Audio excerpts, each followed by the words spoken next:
All right, so what I want to do is cut this out. So I've done the drawing in InkScape. And the stroke width is 0.025 millimeters. So the next thing we need to do is size the document. So we're going to go to File, Document Properties. Just click this, resize the page content. It's nice if this is millimeters. Doesn't make a huge difference now because we've already done everything. But if you put this in default units millimeters, you don't have to keep changing everything to millimeters. So anyways, millimeters, resize page to drawing or selection. And you want to remember this number. Okay, so once you have that, I copy it to my clipboard.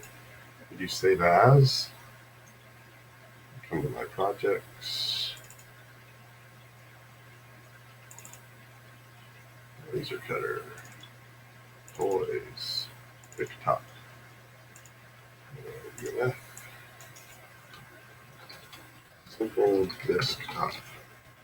I click save. Okay, take the defaults. Now we have this. Now we're going to open LaserDRW.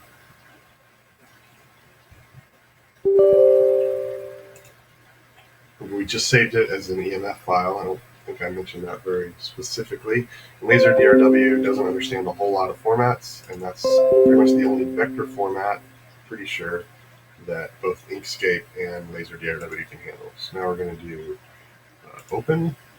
You don't have to do import or anything, just plain open. I'm going to come back out of my toys, top, simple desktop, okay. At this point, the reason you needed to remember that number is that EMF files have no concept of reality.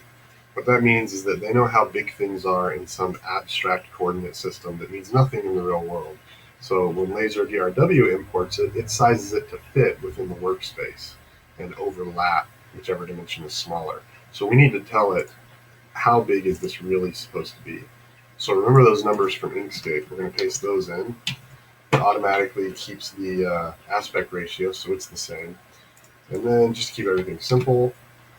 Oh, sorry. The way I got here is I clicked on the drawing. So you click outside it, you just get this, but then you click on what was imported, which can be a pain, and you get the sizing box. So I'm going to click out here again, change the laser layout to be the same size with a 2 millimeter margin.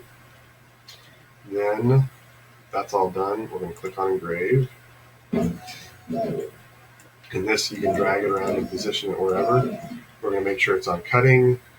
I have no idea what the nearest checkbox does, and everything works great, so I don't know if it's important.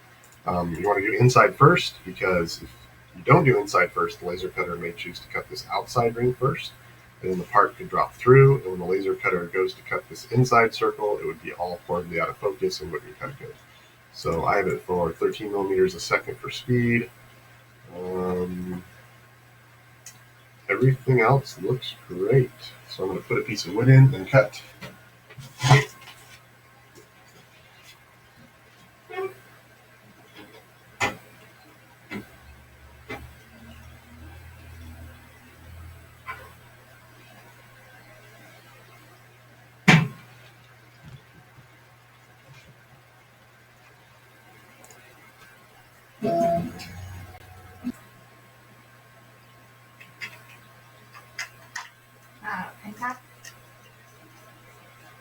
That's what I want the paper for.